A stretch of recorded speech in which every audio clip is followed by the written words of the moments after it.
Okay, welcome once again to Half Mile Coffee Podcast, our monthly podcast where we talk about coffee. We talk about coffee and stuff. And so, 3 topics today. Yes. Brewing at home. Yeah. Big coffee. Mm-hmm.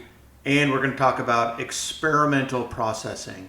Yeah. So people know what that is, because that's becoming a big third wave coffee thing, or fourth wave, really. We're into the fourth wave now. So let's start with talking about home coffee brewing. I know you have a lot to say about that. So what do we want to say about home coffee brewing? So I think you get a number of advantages by brewing your own coffee at home, regardless of whether you have equipment or not.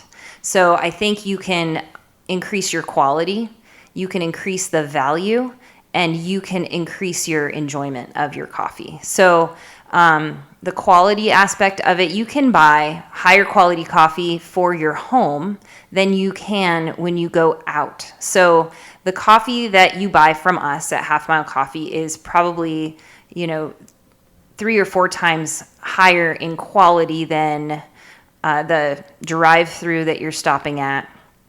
It's definitely higher quality than what you would buy at Starbucks and at Dutch Bros. So I'm pretty excited about that we can bring that to you in your home.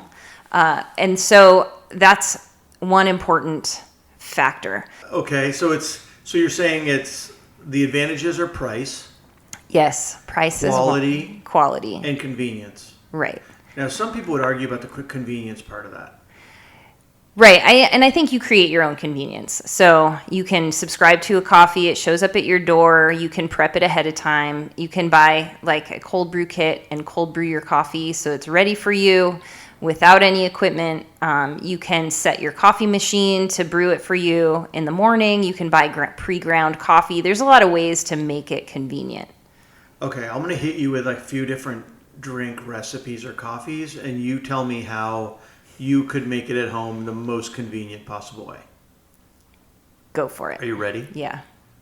Iced mochaccino. Okay, so you have your cold brew kit. You make enough for the week. You end up with a concentrate. You put in like 2 ounces of concentrate, 2 ounces of water, Hershey's syrup, milk, stir it, ice, done. Out the door. It was kind of a trick question. There's no such thing as an iced cappuccino. Thanks for playing. No. So I won twice then. No, I think that's right. So you did win twice. So I guess the point on that is people like iced espresso drinks. It's becoming really popular. Right. And you're saying you can make that at home. And just to slow down, because like everything you said was right, but I think it was a little bit fast. So even if I don't have an espresso machine, I can make an espresso shot for a cold drink using cold brew.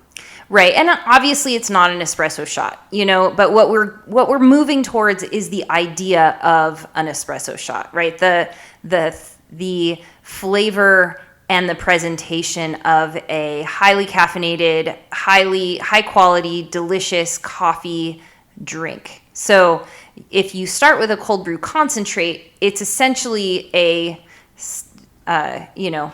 substitute for the coffee itself, the espresso, traditional espresso. And I would say, just going back to higher quality, I think a condensed coffee from a cold brew concentrate is sometimes better than a shot of espresso in a cold drink. It's a little smoother.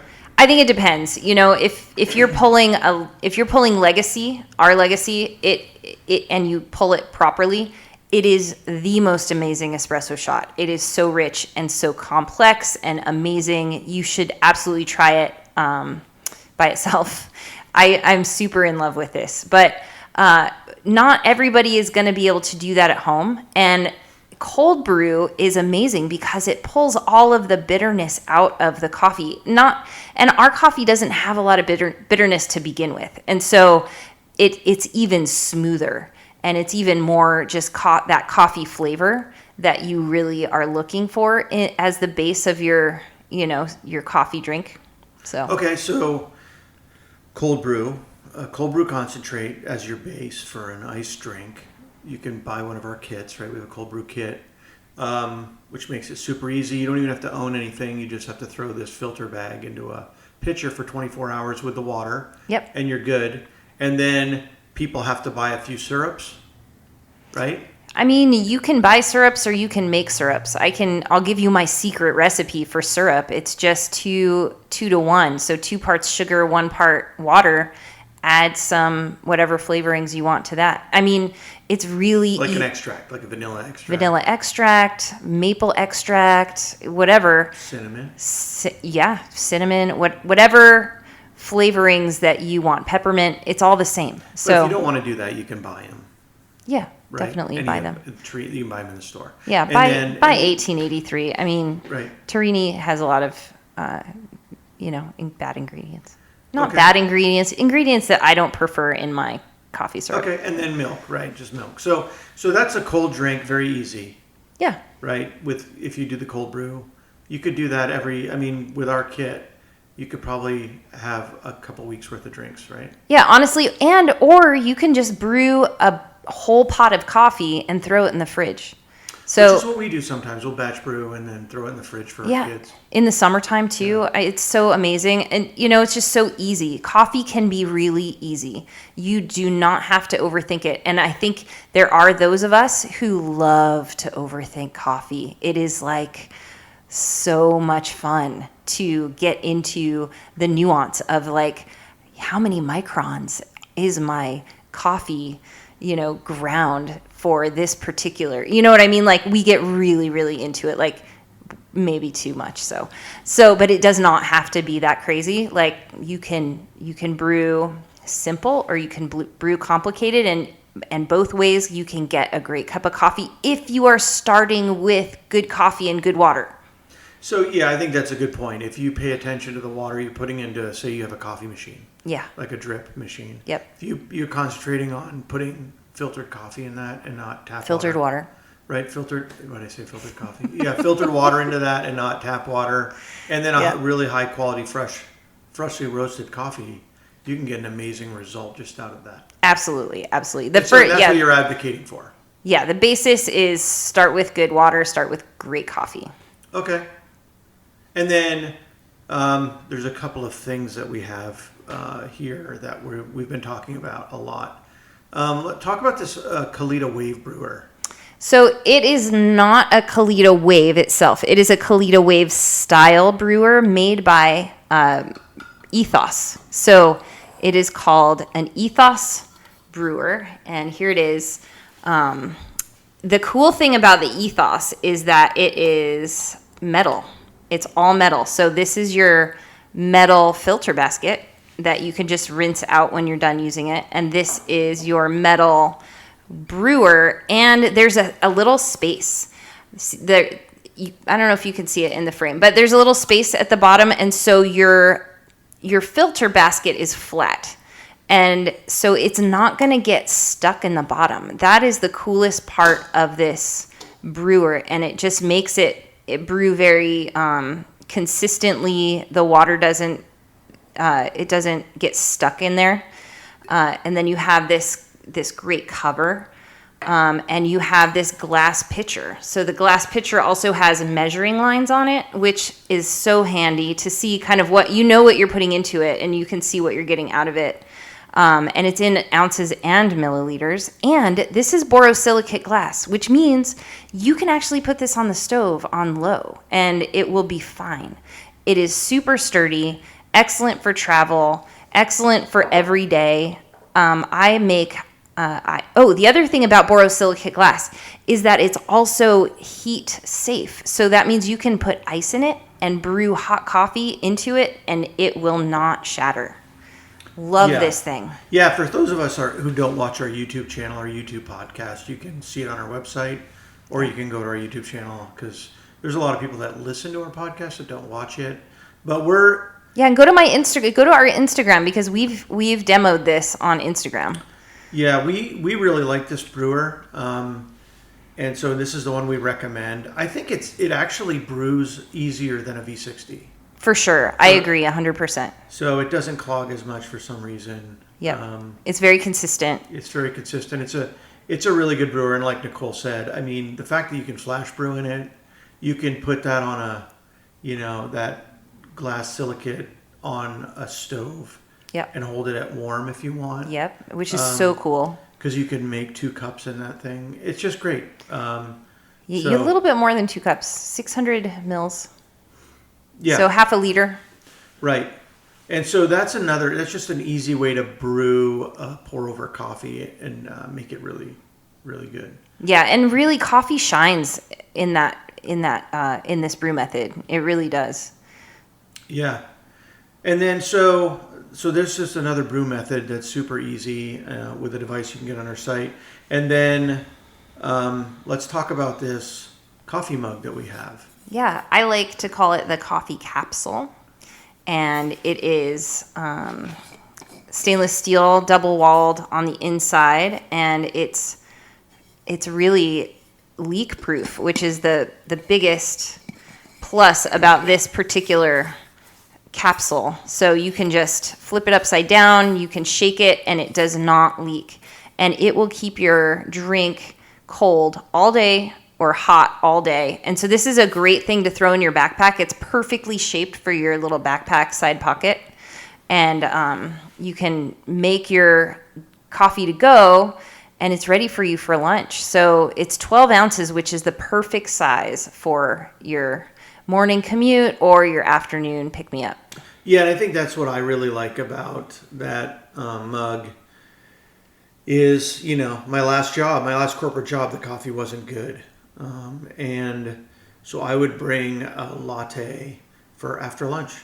So I would drink my coffee in the morning at home, and then after lunch I would have a latte because I would just throw that in my backpack, and I didn't have to worry about it getting cold. I didn't have to worry about it spilling. So it's just a really good drink mug or coffee capsule, I guess you could call it, or a coffee pill. What about that? Pill. A coffee capsule, but it also fits in a drink cup. So these are just some of the things that we like and we've kind of curated on our site intentionally, because these are things that we as we've bought a lot of things in coffee, these are some of the things that we think really work well.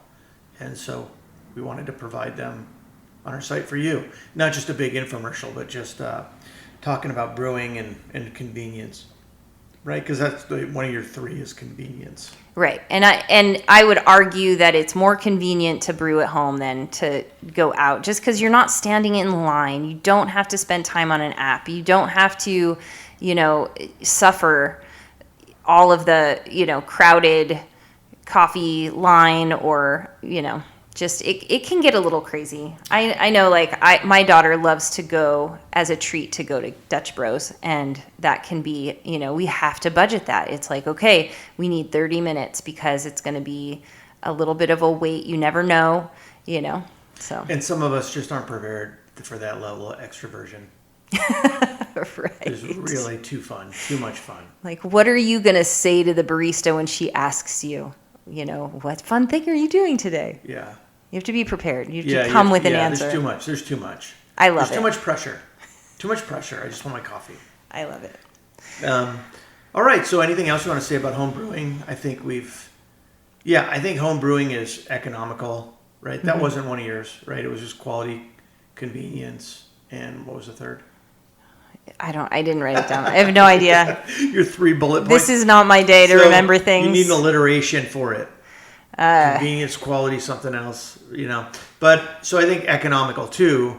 I mean, we didn't do the math, but if you buy 12 ounces of coffee, it's $1.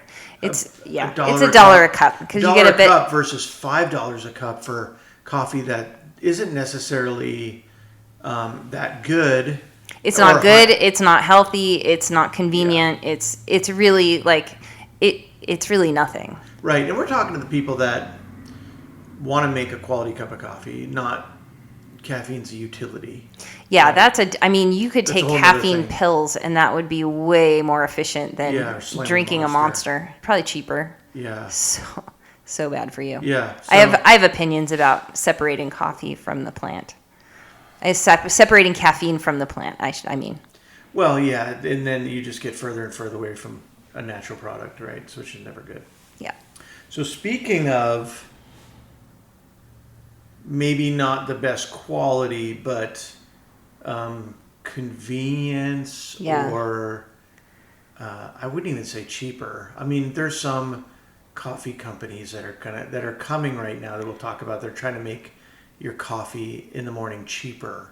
Yeah. So Right. first we But should talk about let's talk about big stuff coffee. that's going on in big coffee. Yeah. So we're going on our second topic here. Big coffee. Big coffee. What do we want to talk about big coffee, Nicole? So I think the biggest news this week is the wobble of Starbucks.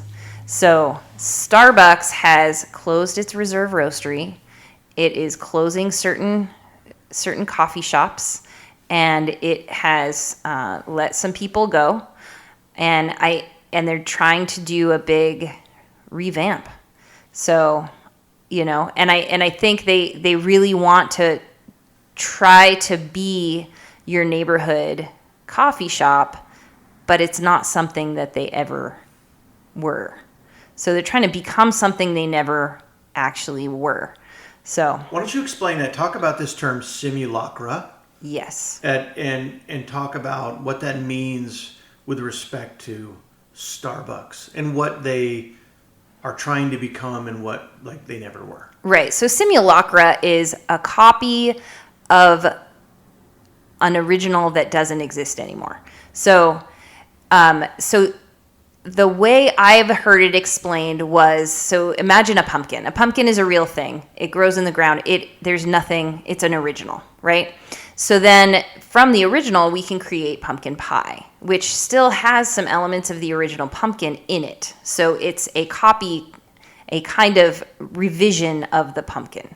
So then from pumpkin pie, we get a pumpkin latte.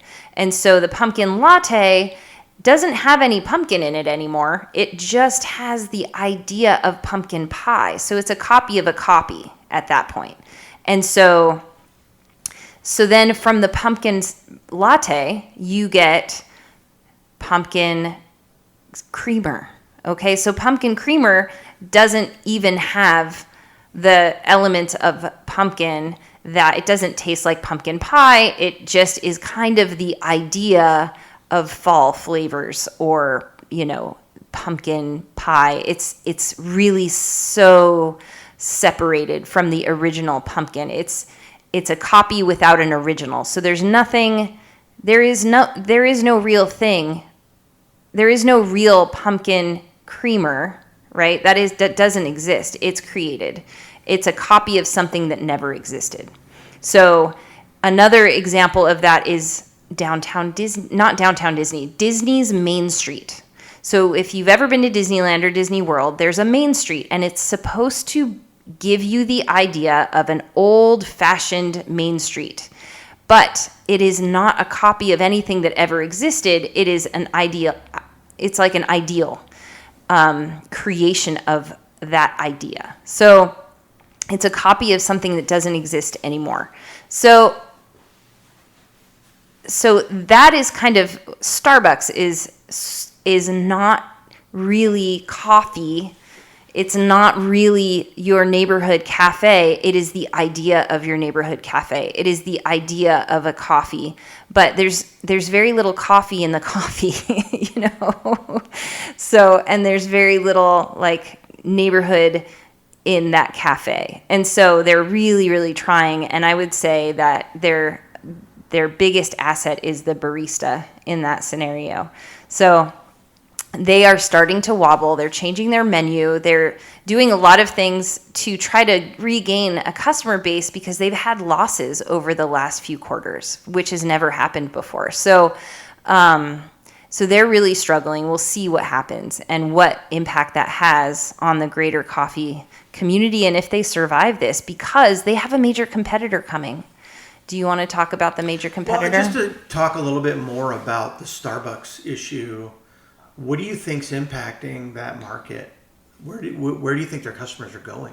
So I think that there might be a shift into having a lot more traceability and a lot more control over ingredients. I don't know that as many people are interested in the 2,000 calorie Trenta Mochaccino, the invented coffee drink, that then as there was 10 years ago or 15 years ago. I think sugar has been really demonized, and there's so much in their drinks. So I think maybe there's a little bit of an awareness happening that that's not healthy. And also there's a little bit of a cooling off of people wanting to spend money in big corporate spaces. So, you know, do you want to give your money to Starbucks? Or, you know, maybe you do, maybe you don't. But I'm not sure exactly what is causing their wobble, but they absolutely are wobbling right now. Yeah, and that's what makes the Luckin Coffee coming into our market just that much more fascinating to me. So if you don't know what Luckin Coffee is, so Luckin Coffee is a Chinese-owned coffee company. Now, we could split hairs about who owns it, China or this person. I don't remember the gal's name that created it. Oh, I don't either. But most businesses in China are backed by the Chinese government or somehow helped, right? Because there's an interest there, right. A collective interest. And so the first Luckin Coffee shop was put in New York City. And Luckin Coffee essentially is, think of anime meets Dunkin' Donuts, really. I mean, you know, like an Asian Dunkin' Donuts is the best I can describe it. They have an excellent logo, which is a stag or something. With great horn. Yeah, I like their branding. Great antlers. They're very smart. They're leaning into an app. You have to order on an app. You can't order like at the counter. And then their app is like a big video game of coupons. So a $5 latte really costs you about $1.25 because of all the coupons they throw at you and all the incentives. So they've really taken the point of sales incentive system and put it on steroids and tried to tap into the same psychology that TikTok is using for content consumership and then moving it to product consumership. And so so they're looking to grow in the market in the US. So I think both of these things are very interesting because Luckin Coffee is basically, their customer is the person that wants a utility, the utility of coffee, but is not interested in traceability or where their coffee's coming from or any of those things. Meanwhile, Starbucks, which is the largest coffee company or, you know, probably chain coffee company in the US, and I haven't verified that. I don't know if that's 100% true. They're big enough. But so they're backing away from that model a little bit, right? Right. Because they're still chasing the bottom. And so this is what I mean by that is there's less competition at the top of coffee than there is at the bottom. That's true. Right? So if you're going to chase by the cheapest possible coffee you can and serve it with lots of sugar and try to do gimmicks to bring in customers and try to beat everybody's price, right? Because that is a retail strategy. Beat everybody's price or entice them with coupons or whatever. Make it about anything but the product. Then you're chasing the bottom, which means you're chasing where most people are. Right. And that can be a good model because although your margins may be a little bit less, like the Luckin Coffee's, you know, basically saying they're going to lose money for a couple of years. They will, yeah. In this market, but they're betting on volume increasing to the point where they will make profit off their low, you know, they'll be profitable over the low profit margin that they're gaining. So my advice, or I guess why I'm saying this is, so we have some of our wholesale partners that watch this, and I would just say, I think we don't have to worry about that. I agree. I think we're in a whole different category. We have different customers. Right. And so I think we have to continue to focus on those things that are scaring Starbucks or moving Starbucks into a different category, which is high quality coffee, traceability. Yeah. They really don't have any of that, right? They own their own coffee farms in Indonesia. Their quality, I'm not going to say that their quality is bad because they do some single origins. Like they had some reserve stuff that was good. I don't understand closing the reserve roastery. I don't either. That was a cool place. Yeah. So I think most of where they're putting their roasted coffee is into the category of super dark with a lot of flavorings and a lot of milk. Right. And so it's a its own choice. Right. So I think that's a choice. That's intentional on their part. Yeah, I think it's a choice. And so us, if we're gonna be in the specialty coffee sector, right. I think we really have to focus on quality. And we talk about this all the time. Quality in specialty coffee is not just objective quality in a cup from a cupping sheet, but what gets valued is not just the quality, the value. So I try to split it up. Here I am. I'm just like, I'm going to fall into this pit again of what is quality? Is quality the story or is the objective quality in the cup? Come on, give us your manifesto. I think it's value, right? I think value comes from, and not quality. I think conflating quality with the traceability aspect or the farm aspect is not right. I think that's value, but the quality aspect to me is the objective value of the coffee on the cup. I mean, on the cupping table. I agree. Right? I like that. Is the green coffee free of defects? Yes. Is it have the sweetness, acidity, balance, all the things that you want? Then it scores really high in those categories. Yes. That's your quality. And I think people should pay for that. But then there's also this aspect of traceability of where's my money going? Is it going to an importer or is it going to the farmer? What's the farmer doing with that? Is he reinvesting in his farm? Is he investing in his people? Is it a cooperative? Is it a cooperative? What is the cooperative doing with the money that they're making? Right. Are you making coffee and the world a better place? Exactly. By paying a little bit more from people that actually care about what they're doing, right? Right. That aren't machines stripping their coffee plants. Right. So I think that's a value. Mm-hmm. And so if you're in the specialty coffee sector, talking is hard. So if you're in the specialty coffee sector like we are, I think you've got to really be able to gain valuable product, like get really good coffees, right. Be able to talk about them, be able to talk about why they're valuable from a farm standpoint or a procurement standpoint from your roaster. Yeah, there's so many points of value to talk about. And then how do you communicate that to your customer? And that is, I think, become a cliche almost, which is but a tragedy. Yeah. That in the specialty coffee world, people say, oh, you got to educate the customer.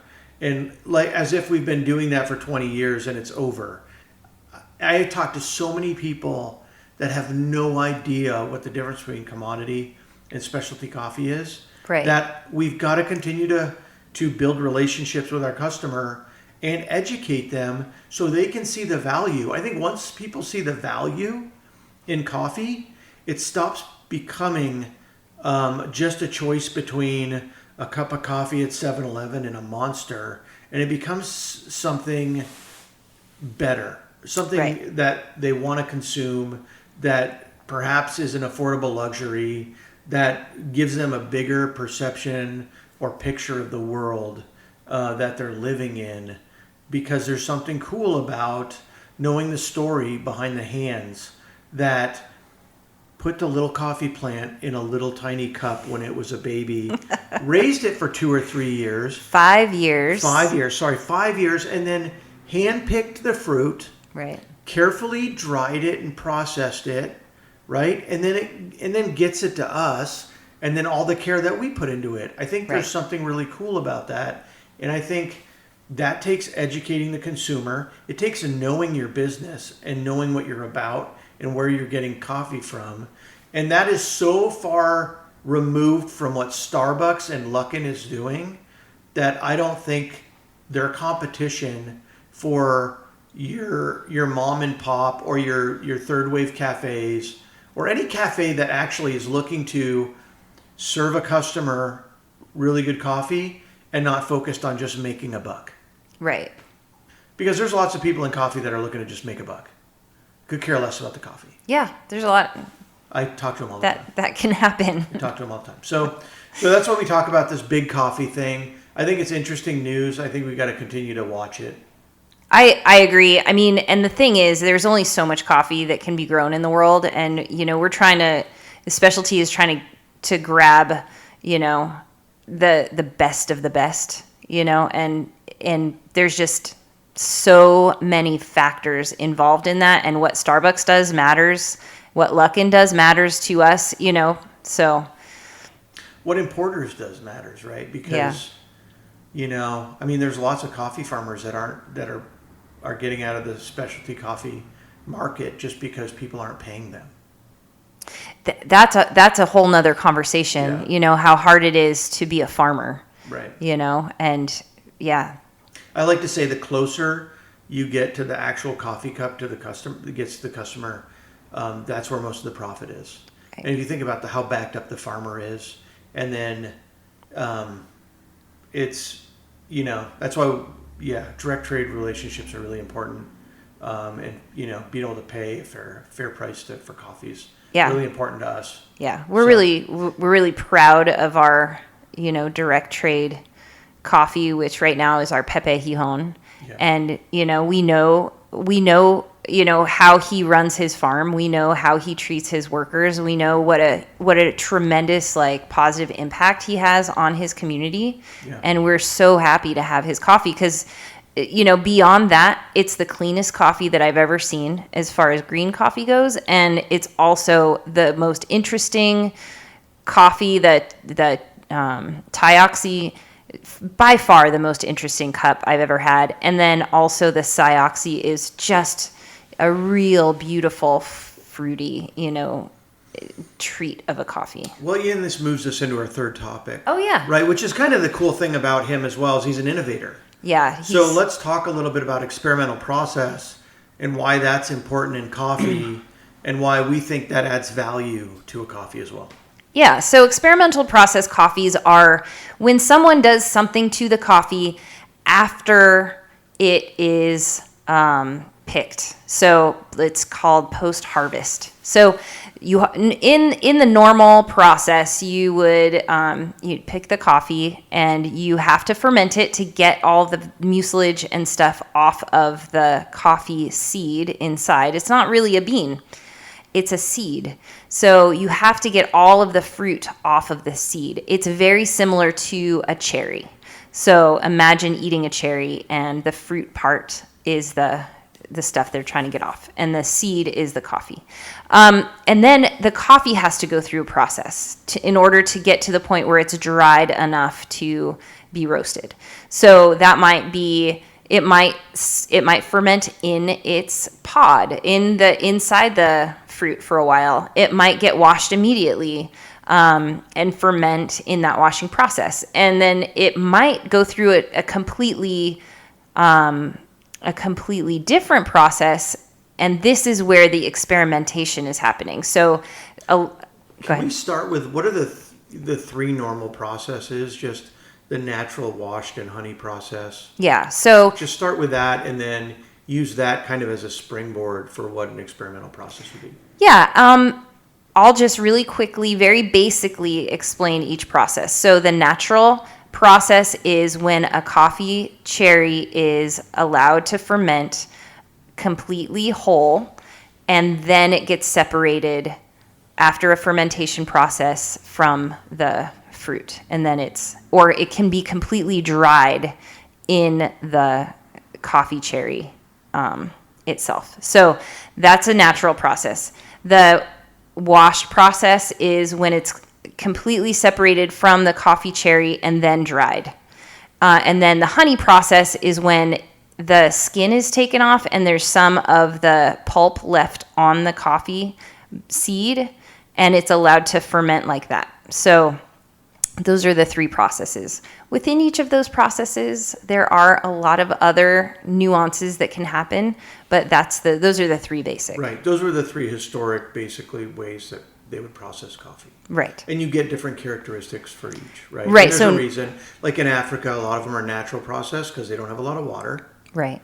And that's why, your Africans tend to be more floral and fruity, right? Because of that process. But that's part of it, and part of it is the varietal itself. So now that we know what the normal processes are, how does innovative process come in or change that? Yeah, so an innovative process might mean that right now there's a lot of processes where they're putting the coffee into canisters or into bags, and they're allowing it to ferment without oxygen. And that's one thing. And sometimes they're doing that and they're putting in different yeasts that don't naturally come from coffee. So they might come from wine, or they might come from, a different fermentation product that they're putting into coffee. And so that is, and then there's another really, really, really cool processing method they're using where they're putting different fruit into the co-fermented. The coffee into the fermentation tank with the coffee. So, and that has an even more impact on the flavor of the coffee. So you can get really kind of crazy flavors like banana or grape or strawberry. So it's really kind of fun to try those. Yeah. And experimental processes are going to be the most flavor forward coffees. So if you have a chance to try one and you are the person that's like, I've always purchased coffee and I look at the flavor notes and I can never taste them, try an experimental, because those flavors are so usually so pronounced that you won't be able to miss it. You will be, really excited to taste them. So let's talk about the process of we have two innovative process coffees right now. We have the Hector Bermudez. Diego Bermudez. Oh, man. So I have a friend named Hector Bermudez, so I always go to that. Is he a coffee farmer? No, he's not. So Diego Bermudez and then Pepe. The Kioxy. So do you want to talk a little bit about those processes specifically? Sure. I already talked a little bit about Pepe, but I didn't tell you what his process is. And he's really, really trying to figure out, how different environmental factors affect his coffees. And so he'll spend time allowing them to ferment. He'll put them in the dark. He puts them in a really controlled environment. He'll do a process where he gives them light and then he takes the light away. He's just really, really curious about coffee. And so he's got several different coffees that he's created, and we have two of them. So those are really fun to try. So, and so the experimental process is just that it's new and people are experimenting, and it's really bringing out different and interesting flavors. And so for the Diego Bermudez coffee, his coffee, the M3 Castillo Thermal Shock, ends up with a real cinnamon spice flavor, which is definitely more pronounced than what you might normally get in just a regular washed or natural process. Yeah, I wasn't prepared for the taste of that because I had heard cinnamon roll and I'm like, come on, cinnabon, come on. And then I tasted it and I was like, wow. Yeah. And so it's truly unique and really interesting. Yeah, because he puts a different yeast on the fermentation. So, and it's got a long scientific name that I can't remember. Yeah, I definitely think that one's worth trying and get it before it's gone. We have a real low amount right now. I think we have 10 bags left. Yep. So, okay, great. So I think we covered enough here today. Yeah, cool.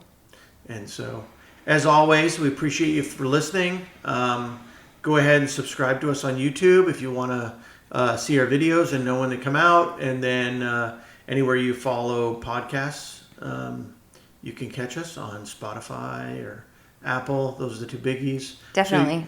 So you can catch our podcast anywhere. And share this with your friends. It's really helpful for us if you like this podcast and you have a friend that likes coffee.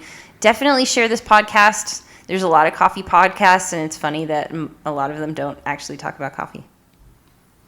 Yeah, that is weird. That is weird, right? So for whoever the coffee geek in your life is, you can go ahead and share this, and then any recommendations or anything you want us to talk about, go ahead and shoot us an email at contact@halfmilecoffee.com. Yes, we would love to get a real email. Yes. On that email address. Yeah. Yeah. Any email that doesn't have, someone telling us how they can help us to sell coffee. Boost your sales. Boost our sales. All right. Well, thanks. And we'll talk to you next month. Okay.